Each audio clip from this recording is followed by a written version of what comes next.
Et nous sommes de retour sur Direct Investisseur. On retrouve Laurent Albi, responsable des Traders Live. Bonjour Laurent. Bonjour Lucie. Alors ce matin, on va parler des marchés, notamment des indices européens. Forte chute la semaine dernière, on a perdu 6,5%, notamment sur le CAC. Ce matin encore, l'Asie qui plombe le moral des investisseurs. On a perdu encore ce matin 5%. Et bien pourtant, l'Eurostoxx rebondit ce matin. On a une petite hausse de 1%. Oui. Qu'est-ce qui se passe?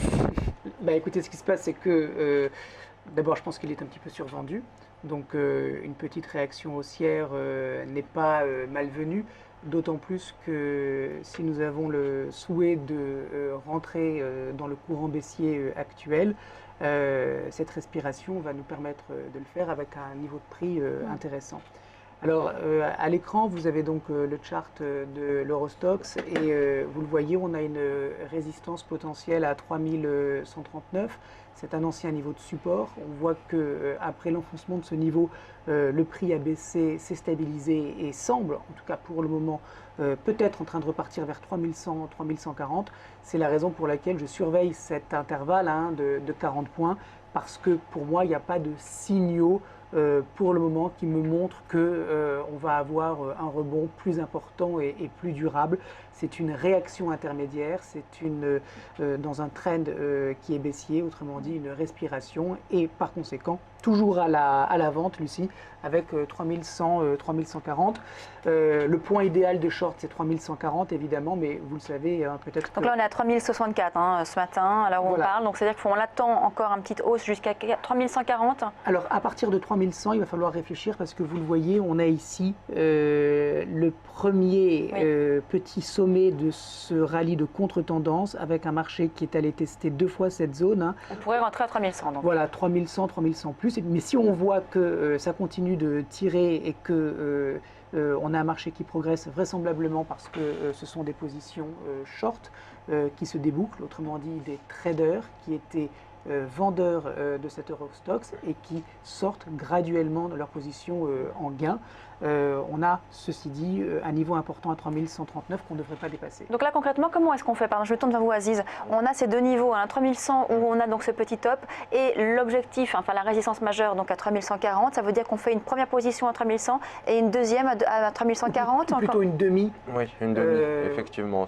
Dans ce cadre-là, en général, ce qu'on va chercher à faire, c'est d'abord rentrer, alors peut-être en fonction des stratégies, du niveau de risque qu'on est prêt à prendre, peut-être même un tiers de position qu'on renforce plus tard, effectivement, si on revient sur les niveaux qu'on cherche à vendre, justement. Alors là où je voulais apporter une petite précision par rapport à ce que disait Laurent, c'est qu'aux alentours des 3070 points, on le voit bien, on a une petite polarité qui pourrait être intéressante et qui me pousse à penser pour l'instant que tant qu'on est aux alentours de ce niveau-là, on pourrait avoir du mal à aller chercher les 3100, voire les 3140.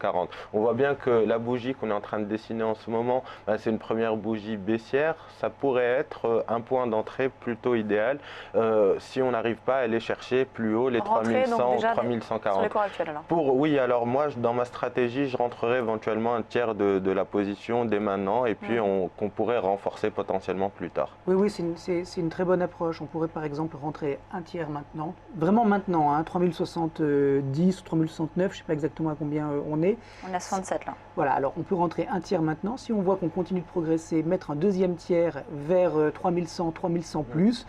Déjà, on aura 2 tiers de position, donc c'est pas mal. Le stop, de toutes les façons, il se place forcément au-dessus de 3139.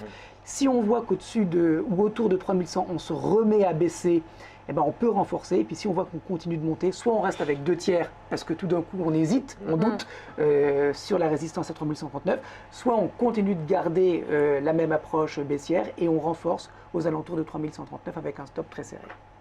Très bien, donc c'est pour l'Eurostoxx. Rappelons juste l'objectif. Alors l'objectif c'est 3000. Alors l'objectif ça serait dans un premier temps ce point bas d'aujourd'hui à 3026, 3028 et puis s'il était cassé, alors on pourrait aller sur 3000 qui est un niveau important psychologique et puis si on le casse 2973. Allez, un mot maintenant sur d'autres actifs, notamment l'or. On en a parlé ce matin avec vous, Aziz, de l'or qui reprend des couleurs, qui redevient valeur refuge par excellence, qui donc progresse dans ce contexte où les indices, eux, continuent de baisser. Oui, alors effectivement, l'or, ça faisait longtemps qu'il ne baissait plus, mais qu'il ne montait pas. Et nous nous étions tous interrogés sur cette construction qui était donc à l'œuvre sur l'or. Vous le voyez assez bien à l'écran, c'est-à-dire qu'à partir du mois de novembre, on a clairement eu des acheteurs qui sont venus ramasser toutes les ventes qui se présentaient sur le marché, avec un niveau de support qui a été assez bien délimité ici, borné sur cette zone à 1047. On a continué de construire et puis il y a eu un signal de court terme avec le franchissement de cette résistance ici à 1083 $ l'once.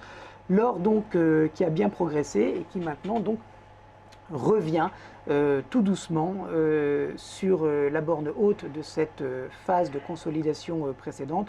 On a une corrélation somme toute assez forte, une corrélation négative entre l'or qui baisse et les indices qui montent et inversement. Donc on a une petite respiration sur les indices et par conséquent un petit pullback sur l'or. Donc comment on le joue alors? Alors on peut tout à fait attendre là aussi d'avoir un prix un petit peu plus intéressant. Le prix idéal sur lequel on pourrait intervenir, c'est ces pointillés bleus à 1083. Je dis que c'est idéal parce que il est tout à fait possible que le prix n'aille jamais, ne retourne jamais sur ce niveau. Il peut tout à fait s'arrêter sur ce qui a été marqué comme un support 1 ici à 1088.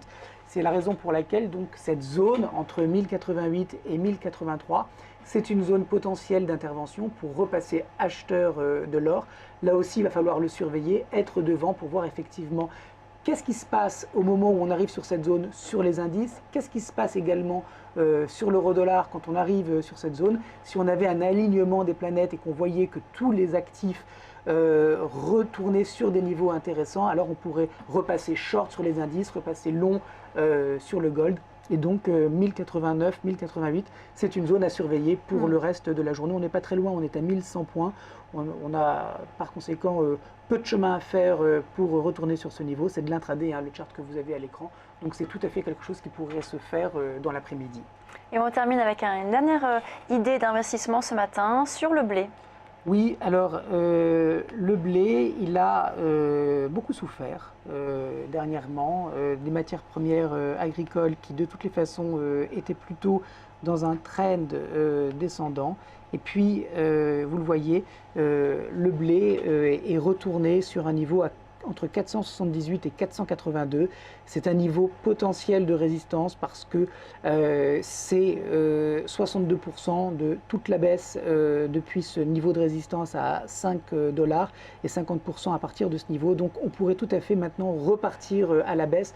L'intérêt de cette idée, Lucie, c'est que le stop est très proche. Autrement dit, si on repart effectivement à la baisse et que le trend baissier que vous avez actuellement à l'écran continue donc de se déployer, nous avons un stop très proche et on peut viser 469,50 dans un premier temps, mais c'est vraiment un tout petit objectif, et le précédent creux à 456. Ouais, vous partagez ce niveau avec Laurent, Aziz? La lecture que Laurent fait, évidemment, c'est une lecture très intéressante. Une des principales bases de l'analyse technique, effectivement, c'est de chercher les retracements pour se positionner. Et donc là, on est vraiment sur la dernière limite transitoire entre les 50 et les 62%. Si on venait à invalider, alors on pourrait rentrer dans une consolidation. Alors effectivement, l'avantage de la stratégie, c'est qu'on a un stop proche, qu'on ne prend pas beaucoup de risques et qu'on a un potentiel de baisse qui est assez important. Donc oui, je partage complètement son avis. Merci Laurent. Heureusement. Oui. Sinon, attention. Attention. Merci beaucoup Laurent. Laurent Albi, donc responsable des Traders Live chez Day by Day. On marque une pause et on se retrouve tout de suite.